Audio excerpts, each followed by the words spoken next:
Basically engineer ನೀವು. ಇತಿಹಾಸದ ಬಗ್ಗೆ ಇಷ್ಟೊಂದೆಲ್ಲ ಹೇಳ್ತೀರಾ, ಪ್ರತಿಯೊಂದು ಊರಿನ ಬಗ್ಗೆ ಮಾಹಿತಿ, ರಾಜ ಮಹಾರಾಜರ ಬಗ್ಗೆ ಎಲ್ಲ ಮಾಹಿತಿ. ಮೊದಲನೇದಾಗಿ ದೈವೇಚ್ಛೆ, ಎರಡನೇದಾಗಿ ಸಿವಿಲ್ ಇಂಜಿನಿಯರ್ ಅಂದ್ರೆ ಅವನು ಒಬ್ಬ ಸರ್ವೇಯರ್ ಸಹ ಆಗಿರ್ತಾನೆ. ಒಂದು ಮೈಸೂರು ಅರಸರ ಮೇಲೆ ಒಂದು ನಿರ್ವಾಜ್ಯವಾದಂತ ಪ್ರೀತಿ. ಸೊ ಈ ಬಾರಿ ದಸರಾ ಆಚರಣೆ ಬಗ್ಗೆ ಒಂದಷ್ಟು ವಿವಾದಗಳಾಗಿದ್ದನ್ನ ನೀವು ನೋಡ್ತಾ ಇದ್ದೀರಾ. ಜಾತಿ ಧರ್ಮಗಳನ್ನ ಮೀರಿ ಪ್ರತಿಯೊಬ್ಬ ಮೈಸೂರಿನ ಪ್ರಜೆಗೆ ಈ ದಸರಾ ಅನ್ನೋದು ಮನೆ ಹಬ್ಬ, ಯಾವುದಕ್ಕೂ ವಿಘ್ನ ಬಾರದೆ ಇದನ್ನೇ ನಾವು ಕೇಳ್ತಾ ಇರ್ತೀವಿ. ರಾಜ ಮಹಾರಾಜರ ಕಾಲದಲ್ಲಿ ನಡೀತಾ ಇದ್ದಂತ ದಸರಾಗೂ ಈಗ ನಡೀತಾ ಇರುವಂತ ದಸರಾ ಆಚರಣೆಗೂ ಏನಾದ್ರೂ ವ್ಯತ್ಯಾಸವನ್ನ? ಮಹಾರಾಜರು ಬಂದು ಸಿಂಹಾಸನ ಏರಿದ ತಕ್ಷಣ ಲೈಟ್ ಆಗ ಮಹಾರಾಜರು ಎಲ್ಲರಿಗೂ ಕೈ ಮುಗಿಯೋರು, ದರ್ಬಾರ್ ನಡೆಯೋದು. ಆಗ ನಾವೆಲ್ಲ ದರ್ಬಾರ್ ನೋಡ್ಬೋದಾಯ್ತು, ಕೆಳಗಡೆ ನಿಂತ್ಕೊಂಡು ದರ್ಬಾರನ್ನ ವೀಕ್ಷಣೆ. ನಮಸ್ತೆ ಎಲ್ರಿಗೂ, ನೀವು ನೋಡ್ತಾ ಇರೋದು ಒನ್ ಇಂಡಿಯಾ ಕನ್ನಡ. ನಾನ್ ಪ್ರತಿಮಾ. ವೀಕ್ಷಕರೇ, ಇವತ್ತಿನ ನಮ್ಮ ಕಾರ್ಯಕ್ರಮದಲ್ಲಿ ಇತಿಹಾಸದ ಬಗ್ಗೆ ಒಂದಷ್ಟು ಮಾಹಿತಿ ಕೊಡೋಣ ಅಂತ ಪ್ರಯತ್ನ ಮಾಡ್ತಾ ಇದ್ದೀವಿ. ಇತಿಹಾಸ ಅಂದ ತಕ್ಷಣ ನಿಮ್ಗೆಲ್ರಿಗೂ ಥಟ್ ಅಂತ ನೆನಪಾಗೋದು, ಅದರಲ್ಲೂ ಸೋಷಿಯಲ್ ಮೀಡಿಯಾದಲ್ಲಿ ಯಾರ್ಯಾರು ಆಕ್ಟಿವ್ ಆಗಿರ್ತಿರೋ ಅವರೆಲ್ರಿಗೂ ಅಚ್ಚುಮೆಚ್ಚು ಇವರು. ಅವ್ರು ನಮ್ ಜೊತೆ ಇರೋದು ಇವತ್ತು ಅರೇನಹಳ್ಳಿ ಶಿವಶಂಕರ್ ಧರ್ಮೇಂದ್ರ ಕುಮಾರ್ ಅಂತ. ಬಹುತೇಕರಿಗೆ ಇವರ ಪರಿಚಯ ಇದ್ದೇ ಇರುತ್ತೆ, ಯಾಕಂದ್ರೆ ನಮ್ಮ ರಾಜ್ಯ ಅಂತ ಬಂದಾಗ ಮೈಸೂರು ಸಂಸ್ಥಾನ ಆಗಿರ್ಬೋದು, ರಾಜ ಮಹಾರಾಜರಾಗಿರ್ಬಹುದು, ಕರ್ನಾಟಕದ ಇತಿಹಾಸ ಆಗಿರ್ಬೋದು, ಕನ್ನಡ ನಾಡು ನುಡಿ ಊರು, ಹೀಗೆ ಪ್ರತಿಯೊಂದ್ರ ಬಗ್ಗೆ ಒಂದಷ್ಟು ಇತಿಹಾಸದ ಸಮೇತ ನಿಮ್ಗೆ ಮಾಹಿತಿಯನ್ನ ಕೊಡ್ತಾರೆ, ಇತಿಹಾಸದಲ್ಲಿ ಏನೇನಾಗಿತ್ತು ಅಂತ. ಹೀಗಾಗಿನೇ ದಸರಾ ಇನ್ನೇನು ಹತ್ರ ಬರ್ತಾ ಇದೆ. ಸೊ ದಸರಾದ ಬಗ್ಗೆ ಒಂದಷ್ಟು ಮಾತನಾಡೋಣ, ಮೈಸೂರು ಸಂಸ್ಥಾನದ ಬಗ್ಗೆ ಒಂದಷ್ಟು ಮಾತನಾಡೋಣ, ಜೊತೆಗೆ ನಮ್ಮ ಭಾಷೆ ಅಳಿವು ಉಳಿವು ಇದೆಲ್ಲ ವಿಚಾರಗಳ ಬಗ್ಗೆ ಅವ್ರನ್ನ ಮಾತನಾಡಿಸ್ತೀನಿ.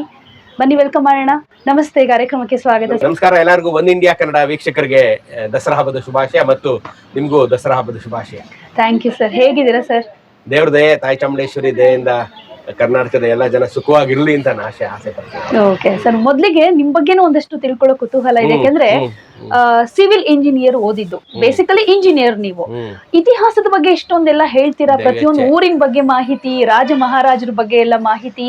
ಇಂಟ್ರೆಸ್ಟ್ ಹೇಗ್ ಬಂತು, ಇದ್ರ ಮೇಲೆ ಪ್ರೀತಿ ಹೇಗೆ ಹುಡ್ತು ನಿಮ್ಗೆ ಇತಿಹಾಸದ ಬಗ್ಗೆ ಅಂತ? ಮೊದಲನೇದಾಗಿ ದೈವೇಚ್ಛೆ, ಎರಡನೇದಾಗಿ ಸಿವಿಲ್ ಇಂಜಿನಿಯರ್ ಅಂದ್ರೆ ಅವನು ಒಬ್ಬ ಸರ್ವೇಯರ್ ಸಹ ಆಗಿರ್ತಾನೆ. ನಾವು ಸಿವಿಲ್ ಇಂಜಿನಿಯರಿಂಗ್ ಮುಗಿಸಿದ ಹೊಸದಲ್ಲಿ ವರ್ಲ್ಡ್ ಬ್ಯಾಂಕ್ ಒಂದು ಪ್ರಾಜೆಕ್ಟ್ ಬಂದಿತ್ತು.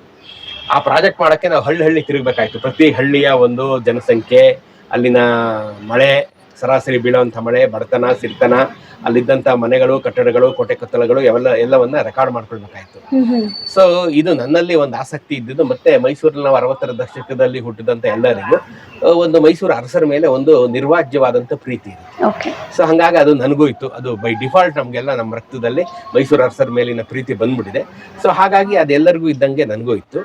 ಆದ್ರೆ ನಾನು ನನ್ನ ಕೆಲಸಕ್ಕೆ ಹೊಟ್ಟೆಪಾಡಿಗೋಸ್ಕರ ಕೆಲಸಗಳನ್ನು ಮಾಡ್ಕೊಂಡಿರ್ತಕ್ಕಂಥ ಕಾಲದಲ್ಲಿ ಎಲ್ಲ ಒಂದ್ ಕಡೆ ಒಂದು 25-30 ವರ್ಷ ಕೆಲಸ ಮಾಡಿದ್ಮೇಲೆ ಏನಾದ್ರೂ ಒಂದು ಮಾಡ್ಬೇಕಿದು, ವಿಶೇಷವಾಗಿ ಏನೋ ಮಾಡ್ಬೇಕು, ಈಗ ನಾ ಮಾಡ್ತಾ ಇರೋ ಕೆಲಸ ನಾನ್ ಕೆಲಸ ಅಲ್ಲ ಅಂತ ಅನ್ಸೋಕ್ ಶುರು. ಆಮೇಲೆ ವಾಪಸ್ ಇಲ್ಲಿಗೆ ಬಂದು ನೋಡುವಾಗ ನನಗೆ ಎಲ್ಲೋ ಒಂದ್ ಕಡೆ ಏನಂತಂದ್ರೆ ಕೃತಜ್ಞತೆ ಅನ್ನುವಂಥದ್ದು ಬಹಳ ಇಷ್ಟವಾದ ಪದ. ನಾವ್ ಯಾರ ಹತ್ರ ಏನಾದ್ರು ಸಹಾಯ ಪಡ್ಕೊಂಡ್ರೆ ತುಂಬಾ ಕೃತಜ್ಞರಾಗಿರ್ಬೇಕು ಅಂತ ನಾನು ಯಾವಾಗ ಅನ್ಕೋತೀನಿ. ಸೊ ನಾವು ಬರೀ ಮನುಷ್ಯರೇ ಒಂದ್ ಸಹಾಯ ತಗೊಂಡ್ರೆ ಕೃತಜ್ಞರಾಗಿರ್ಬೇಕು ಅನ್ಕೋಬೇಕಾದ್ರೆ ನಮ್ಮ ಮಹಾರಾಜರು ಇಡೀ ಊರ್ ಕಟ್ಟಿದಂತ ಮಹಾರಾಜರನ್ನ ನಾವೆಲ್ಲಿ ನೆನಿತಾ ಇಲ್ವಲ್ಲ. ಈಗ ಒಂದು ಟೆಂಪ್ರರಿ ಬಸ್ ಸ್ಟಾಪ್ ಕಟ್ಟಿ ನಾವು 40 ಜನ ಪೊಲಿಟಿಕಲ್ ಲೀಡರ್ಸ್ ಫೋಟೋನ ಒಂದ್ ಬಸ್ ಸ್ಟಾಪ್ ಅಲ್ಲಿ ನೋಡ್ತೀವಿ. ಸೊ ಇಡೀ ಊರನ್ನ ಕಟ್ಟಿದಂತ ಮಹಾರಾಜರನ್ನೆಲ್ಲ ನೆನಿತಾ ಇಲ್ವಲ್ಲ ಅನ್ನೋ ತರ ಆಯ್ತು ನನಗೆ. ಸೊ ಹಾಗಾಗಿ ಅವ್ರ ಬಗ್ಗೆ ಒಂದು ಪುಸ್ತಕ ಬರೆದೆ, ಮರೆತು ಹೋದ ಮೈಸೂರಿನ ಪುಟಗಳು ಅಂತ.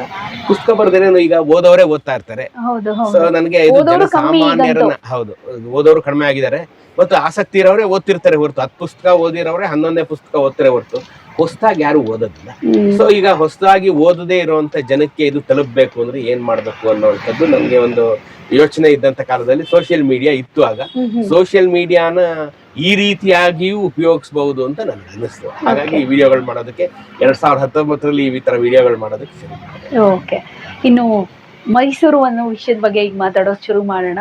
ಖುಷಿ ಆಯ್ತು ನಿಮ್ಮ ಇಂಟ್ರೆಸ್ಟ್. ಕೃತಜ್ಞತೆ ಅನ್ನೋ ವರ್ಡ್ ಯೂಸ್ ಮಾಡಿ ಹೇಳಿದ್ರಲ್ಲ, ನಿಜಕ್ಕೂ ಎಷ್ಟೋ ಮಂದಿಗೆ ಇದು ಬರೋದಿಲ್ಲ. ಯಾಕಂದ್ರೆ ಒಂದಷ್ಟು ಕೊಡುಗೆಗಳನ್ನ ಪಡ್ಕೊಂಡಿರ್ತೀವಿ ಅವರಿಂದ. ಸೊ ನಮ್ಮಿಂದ ಆಗುವಂತ ಒಂದು ಸಣ್ಣ ಪ್ರಯತ್ನ ಅನ್ಕೊಂಡು ನೀವು ಮಾಡ್ತಾ ಇದ್ದೀರಾ. ಈಗ ದಸರಾ ಬೇರೆ ಬರ್ತಾ ಇದೆ, ಮೈಸೂರು ದಸರಾ ನಾಡ ಹಬ್ಬ. ಎಲ್ರಿಗೂ ಪ್ರತಿ ವರ್ಷನೂ ಎಷ್ಟೋ ವರ್ಷಗಳಿಂದ ನಡ್ಕೊಂಡು ಬಂದ್ರು ಕೂಡ ಪ್ರತಿ ಸಲ ದಸರಾ ಅಂತಂದ್ರೆ ಒಂದಷ್ಟು ವಿಶೇಷತೆಯನ್ನ ಪಡ್ಕೊಂಡಿದ್ದೇ ಇರುತ್ತೆ.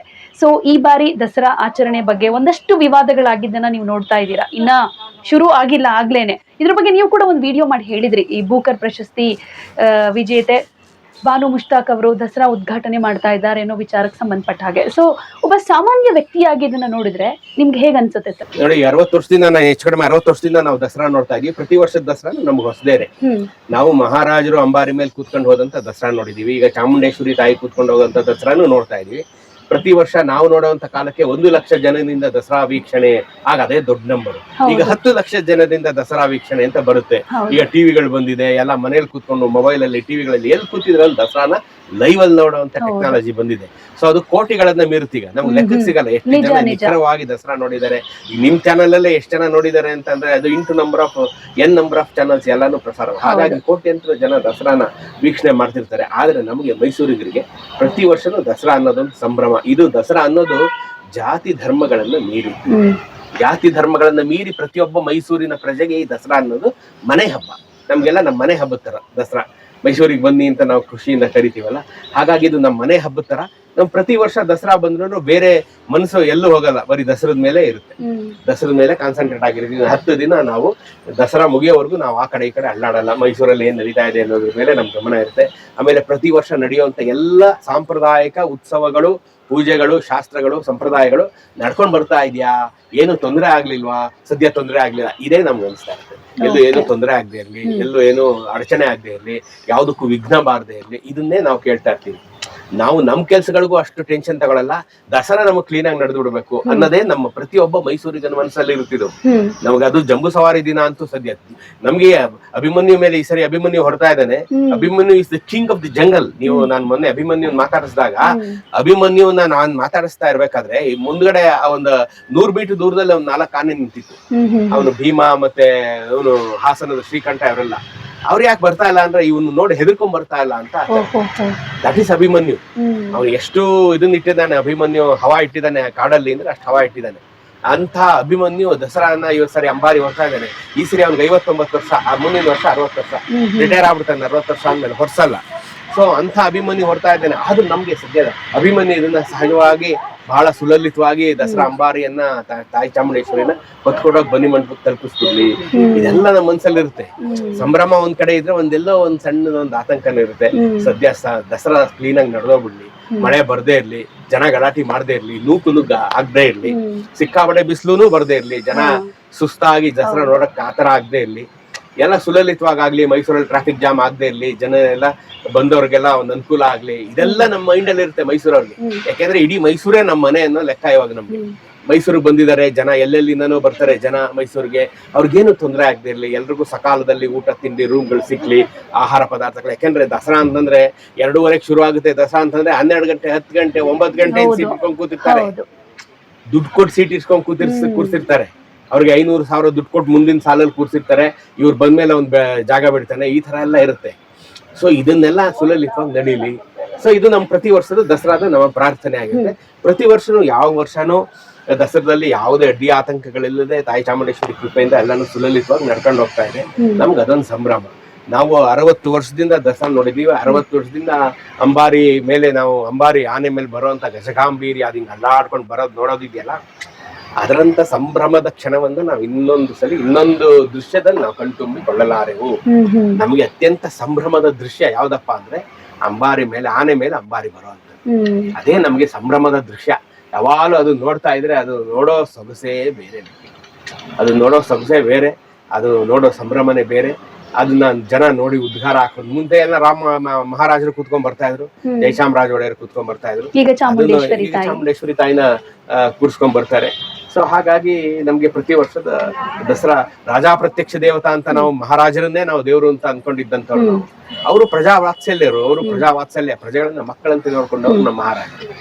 ನೋಡ್ರಿ, ಇವಾಗ ಹೈದರಾಬಾದ್ ವಿಮೋಚನಾ ದಿನ ಇವತ್ತು. ಹೈದರಾಬಾದಿನ ಜನತೆ ಅಂದ್ರೆ ಕಲ್ಯಾಣ ಕರ್ನಾಟಕದ ಜನತೆ ಎಷ್ಟೆಲ್ಲ ಕಷ್ಟಪಟ್ಟು ಸ್ವಾತಂತ್ರ್ಯ ತಗೊಂಡ್ರು ಅನ್ನೋಂಥ ದಿನ ಇವತ್ತು. ಆದ್ರೆ ನಮಗೆ ಸ್ವಾತಂತ್ರ್ಯ ಚಳುವಳಿಯ ಕಾವೇ ಗೊತ್ತಾಗದೆ ಇದ್ದಂಗೆ ನಮ್ಮನ್ನ ನೋಡ್ಕೊಂಡಂತವ್ರು ಮಹಾರಾಜ, ಮೈಸೂರು ಮಹಾರಾಜರು. ಅಷ್ಟು ಸೊಗಸಾಗಿ ನಮ್ಮನ್ನೆಲ್ಲ ನೋಡ್ಕೊಂಡ್ರು, ನಮ್ಮನ್ನೆಲ್ಲ ಲಾಲನೆ ಪಾಲನೆ ಮಾಡಿದ್ರು. ಹಾಗಾಗಿ ನಮ್ಗೆ ಅದೊಂದು ಸಂಭ್ರಮ, ನಮ್ಮ ಮನೆ ಹಬ್ಬ ಇದು. ಅದೇ ಈ ಮನೆಯ ಹಬ್ಬ ಈ ಸಲ ನನ್ ಮೊದ್ಲೇ ಹೇಳ್ದ ಹಾಗೆ ಒಂದಷ್ಟು ವಿವಾದದ ಸ್ವರೂಪವನ್ನ ಪಡೆದುಕೊಳ್ತು ಅಂತ ನಾನು ಆಗ್ಲೇ ಕೇಳ್ದೆ. ಒಬ್ಬ ಸಾಮಾನ್ಯ ವ್ಯಕ್ತಿಯಾಗಿ ಮೈಸೂರಿನವರೇ ಆಗಿ ದಸರಾ ಅಂತ ಅಂದ್ರೆ ಎಷ್ಟು ಸಂಭ್ರಮ. ನೀವು ದಸರಾ ಅಂದ ತಕ್ಷಣ ಮೈಸೂರು ಸಂಸ್ಥಾನ ರಾಜರು ಅಂದ ತಕ್ಷಣನೇ ಖುಷಿ, ನಿಮ್ಮಲ್ಲಿ ಎಕ್ಸೈಟ್ಮೆಂಟ್ ಕಾಣಿಸುತ್ತೆ. ಸೊ ಈ ಸಲ ಒಂದಷ್ಟು ವಿವಾದದ ಸ್ವರೂಪಕ್ಕೆ ಕಾರಣ ಆಗ್ತಾ ಇದೆ ಅಂತ ಹೇಳ್ತಿದಾರಲ್ಲ, ಪ್ರತಿ ವರ್ಷ ಏನೂ ಆಗಲ್ಲ. ನಾನು ಆಗ್ಲೇ ಹೇಳಿದ್ದೀನಿ, ದಸರಾ ಅನ್ನೋಂಥದ್ದು ಜಾತಿ ಧರ್ಮಗಳ ಎಲ್ಲೆಯನ್ನ ಮೀರಿದ್ದು, ಜಾತಿ ಧರ್ಮಗಳ ಎಲ್ಲೆಯನ್ನ ಮೀರಿದ್ದು ದಸರಾ. ಯಾಕೆಂದ್ರೆ 3ನೇ ಕೃಷ್ಣರಾಜ ಒಡೆಯರು 1799ರ ಐತಿಹಾಸಿಕ 4ನೇ ಆಂಗ್ಲೋ ಮೈಸೂರು ಯುದ್ಧದಲ್ಲಿ ಟಿಪ್ಪು ಸುಲ್ತಾನರು ಹುತಾತ್ಮರಾದ್ಮೇಲೆ ಅವರ ಸೈನ್ಯದಲ್ಲಿದ್ದಂತ ಮಂತ್ರಿಗಳು, ಸೇನಾಧಿಪತಿಗಳು ಎಲ್ಲರೂ ತಮ್ಮ ಊರುಗಳಿಗೆ ವಾಪಸ್ ಹೋದ್ರು. ಆದ್ರೆ ಸಾಮಾನ್ಯ ಸೈನಿಕರಾಗಿದ್ದಂತ ಮುಸಲ್ಮಾನ ಸೈನಿಕರು ಅವರು ಎಲ್ಲಿಗೆ ಹೋಗ್ಬೇಕು, ಯಾಕೆಂದ್ರೆ ಅವರೆಲ್ಲ ಮನೆ ಮಠ ಬಿಟ್ಟು ಊರು ಕೇರಿ ಬಿಟ್ಟು ಬಂದು ಮೈಸೂರು ಸೈನ್ಯಕ್ಕೆ ಸೇರ್ಕೊಂಡ್ಬಿಟ್ಟಿದ್ದಾರೆ. ಈಗ ಅವರ ದೊರೆಯಾದಂತ ಟಿಪ್ಪು ಸುಲ್ತಾನ್ ತೀರೋಗಿದ್ದಾರೆ, ಮತ್ತೆ ಈಗ ಅವರೆಲ್ಲ ಹೋಗ್ಬೇಕು. ಆಗ ಮಹಾರಾಜರು ಅಭಯ ಕೊಟ್ಟು ಅವ್ರನ್ನೆಲ್ಲ ಮೈಸೂರಿಗೆ ಕರ್ಕೊಂಡ್ಬಂದ್ರು. ಲಷ್ಕರ್ ಮೊಹಲ್ಲಾ ಅಂತ ಅವ್ರಿಗೆ ಅಂತಾನೆ ಒಂದು ಏರಿಯಾ ಕಟ್ಟಿದ್ರು, ಮಸೀದಿಗಳನ್ನ ಕಟ್ಕೊಟ್ರು. ಅವ್ರು ನಮ್ ಜೊತೆಲೆ. ಸೊ ನಾವು 225 ವರ್ಷಗಳ ಹಿಂದಿನಿಂದ ನಾವು ಭಾವೈಕ್ಯತೆಯಲ್ಲಿ ಬದುಕೋದನ್ನ ನಾವು ಕಲ್ತಿದ್ವಿ. ಹಂಗಾಗಿ ಮೈಸೂರು ದಸರೆಗೆ ಯಾವ ವಿವಾದದ ನೆರಳು ಬೀಳಲಾರದು. ಅದೇನು ಅಂತಂದ್ರೆ, ಈಗ ಮನೆಯಲ್ಲಿ ಮಕ್ಕಳಿಗೆ ತುಂಬಾ ಸಿಂಗಾರ ಮಾಡ್ಕೊಂಡು ಇಲ್ಲೊಂದು ಕಪ್ಪಿಡ್ತಾರಲ್ಲ, ದೃಷ್ಟಿ ಆಗ್ಬಾರ್ದು, ಆ ತರ ಇದು ದೃಷ್ಟಿ ಆಗ್ಬಾರ್ದು ಅಂತ ಇವೆಲ್ಲ ನಡೆಯೋದಷ್ಟೇ. ಸೊ ಯಾವ್ದು ಎಲ್ಲೂ ಏನು, ಯಾಕೆಂದ್ರೆ ನಾನು 60 ವರ್ಷದಿಂದ ನಾನ್ ನೋಡಿದವಾಗ್ಲೇನೆ ಏನು ಅಂತದ್ದೇನು ಆಗ್ಲಿಲ್ಲ, ಆಯ್ತಾ.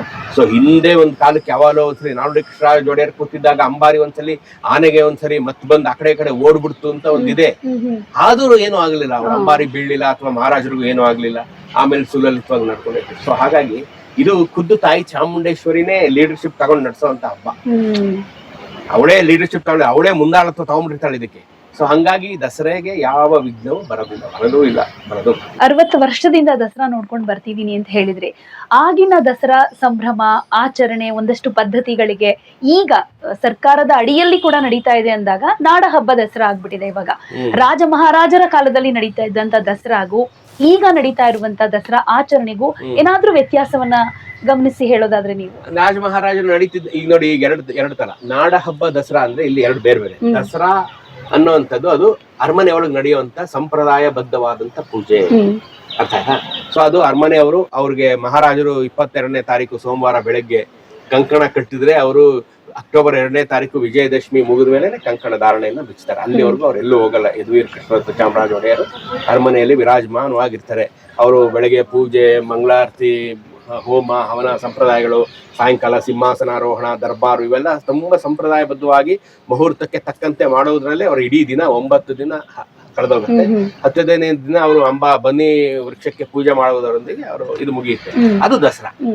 ಅದು ನಮ್ಗೆ ಅದು ಅವ್ರು ಖಾಸಗಿ ದಸರಾ ಅಂತ ಮಾಡ್ತಾರೆ ಈಗ. ಸೊ ಖಾಸಗಿ ದಸರಾ ಆಗಿರೋದ್ರಿಂದ ನಮ್ಗೆ ಯಾರಿಗೂ ಅದಕ್ಕೆ ಪ್ರವೇಶ ಇಲ್ಲ. ನಾವು ಮಾಡುವಂತದ್ದು, ಜನಸಾಮಾನ್ಯರಿಗೆ ಸರ್ಕಾರ ಮಾಡುವಂತದ್ದು ನಾಡ ಹಬ್ಬ. ಈ ನಾಡ ಹಬ್ಬ 22ನೇ ತಾರೀಕು ಬೆಳಗ್ಗೆನೆ ಶುರು ಆಗುತ್ತೆ. ಅವತ್ತು ಯುವ ದಸರಾ, ಕೃಷಿ ಮೇಳ, ರೈತ ಮೇಳ, ಆಮೇಲೆ ಎಕ್ಸಿಬಿಷನ್, ದಸರಾ ವಸ್ತು ಪ್ರದರ್ಶನ, ಇದೆಲ್ಲ ನಾಡ ಹಬ್ಬ. ಇದು ಜನ ಎಂಜಾಯ್ ಮಾಡೋದಕ್ಕೆ, ಜನ ತಿಳ್ಕೊಳ್ಳೋದಕ್ಕೆ, ಜನ ಒಂದ್ ಕಡೆ ಬಂದು ಸೇರೋದಕ್ಕೆ ಇದು ನಾಡ ಹಬ್ಬ. ಸೊ ನಾಡ ಹಬ್ಬ, ದಸರಾ. ಸೊ ನಮ್ಮ ಅಂದ್ರೆ ಈಗ ಮಹಾರಾಜರಿದ್ದ ಕಾಲದಲ್ಲಿ ದಸರಾ ಹೇಗೆ ನಡೀತಾ ಇತ್ತು ಅಂತಂದ್ರೆ, ನೋಡಿ, ಮಹಾರಾಜರಿದ್ದ ಕಾಲದಲ್ಲಿ ದಸರಾ ಪ್ಯಾಲೇಸ್ಗೆ ಟೈಮಿಂಗ್ಸ್, ಲೈಟಿಂಗ್ ಟೈಮಿಂಗ್ಸ್ ಏನು ಇರ್ಲಿಲ್ಲ.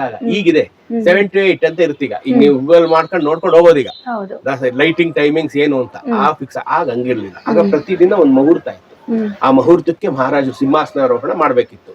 ಅವಾಗ ನಾವೆಲ್ಲ ಮುಂಚೆನೆ ಹೊರಟೋಗ್ಬಿಡ್ತಾ ಇದ್ವಿ. ನಮ್ಮ ತಂದೆ ನಮ್ಮನ್ನೆಲ್ಲ ಮುಂಚೆನೆ ಕರ್ಕೊಂಡು ಹೊರಟೋಗ್ಬಿಡ್ತಾ ಇದ್ದಾರೆ. ಅರಮನೆ ಅಂಗಳದಲ್ಲಿ ನಾವೆಲ್ಲ ಕೂತ್ಕೊಂಡು ಕಡಲೆಕಾಯಿ, ಸೌತೆಕಾಯಿ ತಿನ್ಕೊಂಡು ಆಟ ಆಡ್ಕೊಂಡಿರ್ತಂತ ಕಾಲದಲ್ಲಿ ಅಲ್ಲಿ ಮಂಗಳವಾದ್ಯ ಕೇಳಿಸೋದು ಅರಮನೆ ಒಳಗೆ. ಆಗ ನಾವೆಲ್ಲ ಇಲ್ಲಿ ಎದ್ದು ನಿಂತ್ಕೋತಾ ಇದ್ವಿ. ಆಗ ಮಹಾರಾಜರು ಬರೋರಲ್ಲಿ, ಮಹಾರಾಜರು ಬಂದ ತಕ್ಷಣ ಎಲ್ಲರೂ ಕೈ ಮುಗ್ತಾ ಇದ್ರು. ಎಲ್ಲ ಪ್ರಜೆಗಳೆಲ್ಲ ನಿಂತಿದ್ದವರೆಲ್ಲ ಕೈ ಮುಗ್ತಾ ಇದ್ರು. ಮಹಾರಾಜರು ಬಂದು ಸಿಂಹಾಸನ ಏರಿದ ತಕ್ಷಣ ಲೈಟ್ ಹತ್ತೋದು. ಆ ಮುಹೂರ್ತ ಕರೆಕ್ಟ್ ಆಗಿ ಮಹಾರಾಜರು ಪೂಜೆ ಮಾಡಿ ಸಿಂಹಾಸನ ಆರೋಹಣ ಮಾಡೋರು. ಅವರು ಆರೋಹಣ ಮಾಡಿದ ತಕ್ಷಣ ಲೈಟ್ ಹತ್ತೋದು. ಆಗ ಮಹಾರಾಜರು ಎಲ್ಲರಿಗೂ ಕೈ ಮುಗಿಯೋರು. ದರ್ಬಾರ್ ನಡೆಯೋದು. ಆಗ ನಾವೆಲ್ಲ ದರ್ಬಾರ್ ನೋಡ್ಬೋದಾಯ್ತು, ಕೆಳಗಡೆ ನಿಂತ್ಕೊಂಡು ದರ್ಬಾರನ್ನ ವೀಕ್ಷಣೆ. ಸೊ ದರ್ಬಾರ್ ಎಲ್ಲ ಮುಗಿದು ಮಹಾರಾಜರು ಕೈ ಮುಗಿದು ಇಳಿದ ತಕ್ಷಣ ಲೈಟ್ ಆಫ್ ಆಗೋದು. ಆಗ ನಾವೆಲ್ಲ ಮನೆಗೆ ಬರೋದು. ಆ ರೀತಿಯಾಗಿ ಆಮೇಲೆ 10ನೇ ದಿನ ಮಹಾರಾಜರು ಖುದ್ದು ಅಂಬಾರಿ ಆನೆಯನ್ನ ಏರಿ ಬನ್ನಿ ಮಂಟಪಕ್ಕೆ ಹೋಗೋರು. ಆಗ ಮಹಾರಾಜರನ್ನ ನೋಡಕ್ಕೆ ನಾವೆಲ್ಲ ಅವಾಗ್ಲೂ ಅಷ್ಟೇ ಇಷ್ಟೇ ಜನಜಂಗುಳು, ಇದೇ ತರ ಟ್ಯಾಬ್ಲೋಗಳು, ಇದೇ ತರ ಆನೆ, ಕುದುರೆ, ಇದೇ ತರ ಅರಮನೆ ಬ್ಯಾಂಡು, ಇದೇ ತರ ಡೊಳ್ಳು ಕುಣಿತ, ಕೋಲಾಟ ಎಲ್ಲವೂ ಇತ್ತು. ಅವಾಗ್ಲೂ ಜನ ಅಷ್ಟೇ ಗಲಾಟೆ ಮಾಡ್ತಾ ಇದ್ರು, ಎಂಜಾಯ್ ಮಾಡ್ತಾ ಇದ್ರು. ಗಲಾಟೆ ಅಂದ್ರೆ ಸಂಭ್ರಮಾಚರಣೆ, ಎಂಜಾಯ್ಮೆಂಟ್ ಎಲ್ಲ ಇರ್ತಿತ್ತು. ಮಂಗಳವಾದ್ಯ, ನಂದಿ ಕಂಬ ಬಂದ ತಕ್ಷಣ ಎಲ್ಲಾ ಜನ ಎದ್ ನಿಂತ್ಕೊಳ್ಳೋರಲ್ಲ. ಈಗಲೂ ಎದ್ ನಿಂತ್ಕೋತಾರೆ, ಎದ್ ನಿಂತ್ಕೊಂಡ್ಬಿಡ್ತಾರೆ. ಈಗಲೂ ಚಾಮುಂಡೇಶ್ವರಿ ಕಂಡ ತಕ್ಷಣ, ಆಗ ಮಹಾರಾಜರು ಕಂಡ ತಕ್ಷಣ ಎದ್ ನಿಂತ್ಕೊಂಡ್ಬಿಟ್ಟು ತಲೆ ಮೇಲೆ ಕೈ ಇಟ್ಕೊಂಡು ಮಹಾರಾಜರಿಗೆ ಎಲ್ಲ ನಮಸ್ಕಾರ ಮಾಡೋದು. ಮಹಾರಾಜರು ಈ ಜಯರಾಮ ದ್ವಾರ ದಾಟಿದ ತಕ್ಷಣ ಹ್ಮ್ ಕೈ ಮುಗಿಯೋದಕ್ಕೆ ಶುರುವಾದ್ರೆ 5 ಕಿಲೋಮೀಟರ್ ಬನ್ನಿ ಮಂಟಪದವರೆಗೂ ಈ ಕೈನ ಇಳಿಸ್ತಾರೆ. ಈ ಕಡೆಗೆ ಈ ಕಡೆಗೆ ನಮಸ್ಕಾರ ಮಾಡೋ, ಎರಡೂ ಕಡೆ ನಿಂತಿದ್ದಂತ ಜನಕ್ಕೆ ಹಿಂಗ್ ನಮಸ್ಕಾರ ಮಾಡ್ಕೊಂಡೇ ಹೋಗೋರು. ಜನನೆಲ್ಲ ಕೈ ಮುಕ್ಕೊಂಡು ಯಾವಾಗ ಪಿನ್ ಡ್ರಾಪ್ ಸೈಲೆನ್ಸ್. ಈಗಲೂ ಚಾಮುಂಡೇಶ್ವರಿಗೆ ಅದೇ ತರ ಕೈ ಮುಗಿತಾರೆ, ನಾವು ಅದೇ ತರ ಮಾಡ್ತಾ ಇದ್ವಿ ಅವಾಗಲೂ ಅಷ್ಟೇ, ಇವಾಗ್ಲೂ ಅಷ್ಟೇ.